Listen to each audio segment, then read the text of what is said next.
I gave you 3 choices for the subject of this video. The Crimson Horror, Asylum of the Daleks, and the Rings of Akhaten. What do you think won? I was actually surprised to see this episode get so much traction in the voting. I even started jotting down notes for the Crimson Horror, because at the time that was the leader. Well, I mean, it just says Northern. Then again, this story is a bizarre tangent in the tangent of Series 7B. It's why I find it so interesting, how every story is so different from the last, yet all are unremarkable. This is up there with the best of the series. Or so I thought. Dun dun dun dun dun dun dun. As previously mentioned in my video on Journey to the Centre of the TARDIS, Series 7 has a very different look to Smith's previous 2 series. In fact, it stands out across the entire show. It's quite hard to refine, but I think it's down to lighting and, more importantly, set design. The market, where 60% of the episode takes place, is gorgeous. I reckon you could say that this episode is the most enriched the world gets, especially in New Who. You can't top all of these creatures and strange views that I just adore. Someone had to design this stuff. Some of it looks like it comes from the BBC cupboard though. This thing in particular is definitely from a show about a robot dystopia. The robots themselves did feature in Dinosaurs in the Spaceship, but I cannot for the life of me remember the name of the show. I mean, it's amazing work from a logistics point of view. The makeup people had to add prosthetics to all of those faces, and those people then had to be directed all day, and if you're wearing prosthetics you can't exactly hear anything, so I bet that was an issue. Do be on the lookout though for the same creatures appearing multiple times in the background. The whole episode revolves around this event that I'll go into later, but Doctor Who very rarely focuses on the adventure travel aspect of the series. As a comparative story, I'd say it really fits with the end of the world. I do believe that this was the last time we saw alien culture, like real alien culture.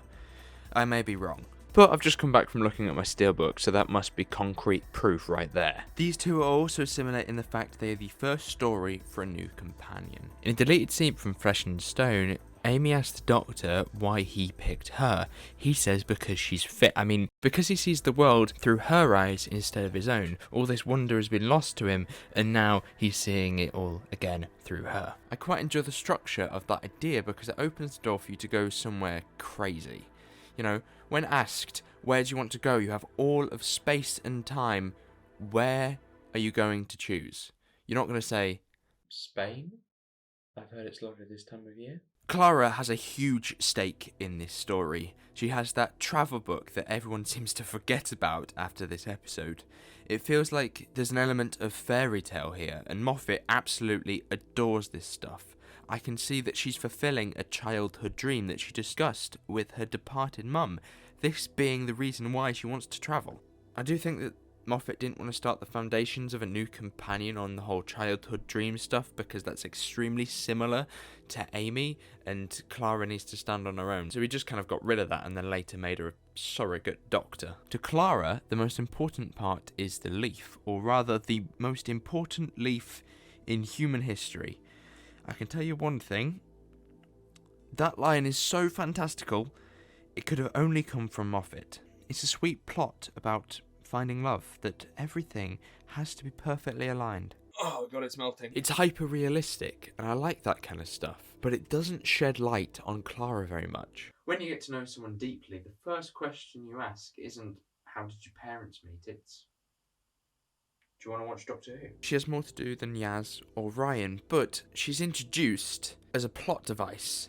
So she comes across as a plot device first, and the whole impossible girl thing, and less than a person or a character. She's also widely inconsistent.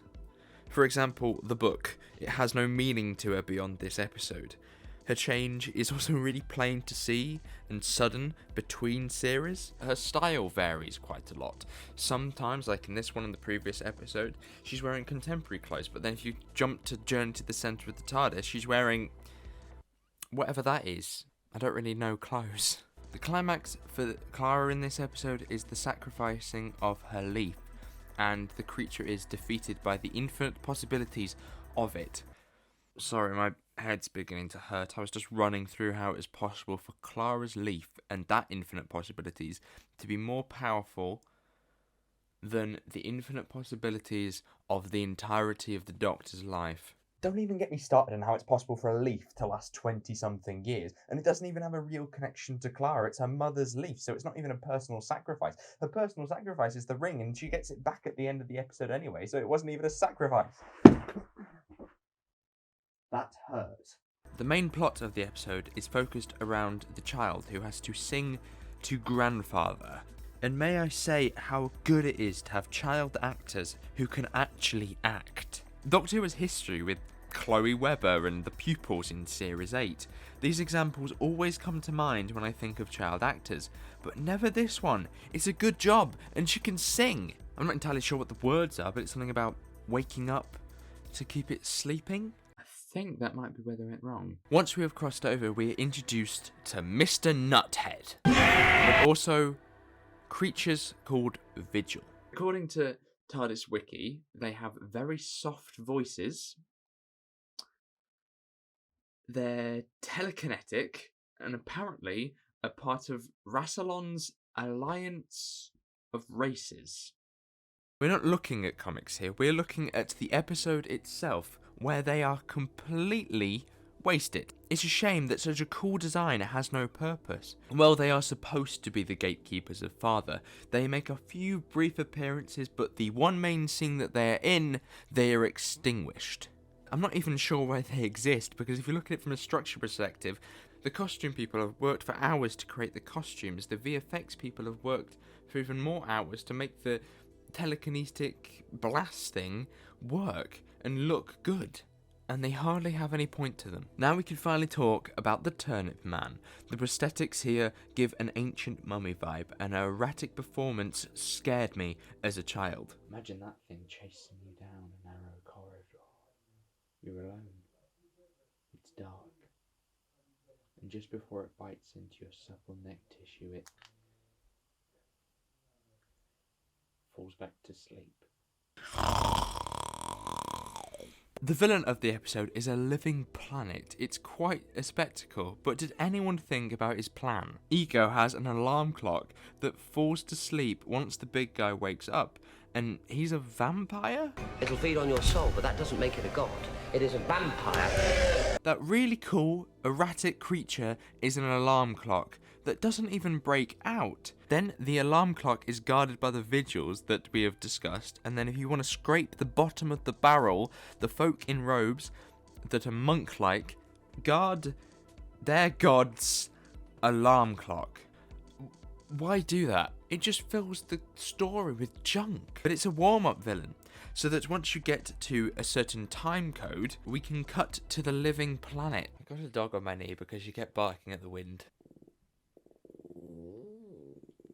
I think this episode will make a really good short trip, but because it has to reach that 40-minute runtime, it has to be built up with other things, and obviously that big planet cannot be the villain for a whole 40 minutes, so there has to be substitutes. The mummy's there for the tension and for the surprise of going, actually, that's not the bad guy, this is, and he's much bigger. And the vigils are kind of there as like the presence for the beginning of the episode, so that you have something tangible as a villain, while the actual mummified villain that isn't actually the villain sleeps.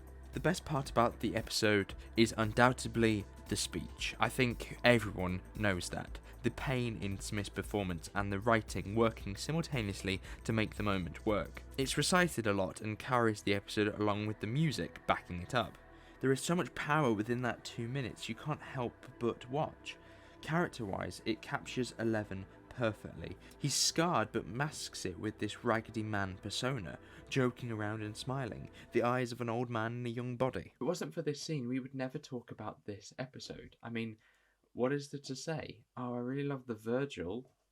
Or is it Virgils? Or the Virgils? Or just Virgils? I mean, it kind of proves my point. There is, of course, stuff to enjoy here, but the end is on a completely different plane to the beginning. It's why I don't revisit the episode very often. I'd much rather watch the end speech on YouTube. To summarise, I praised the writing and the music, yet this episode is a little bit hollow to start with. Sadly, an amazing song doesn't save the episode.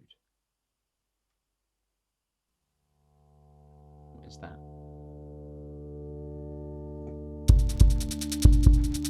thought I cut the song.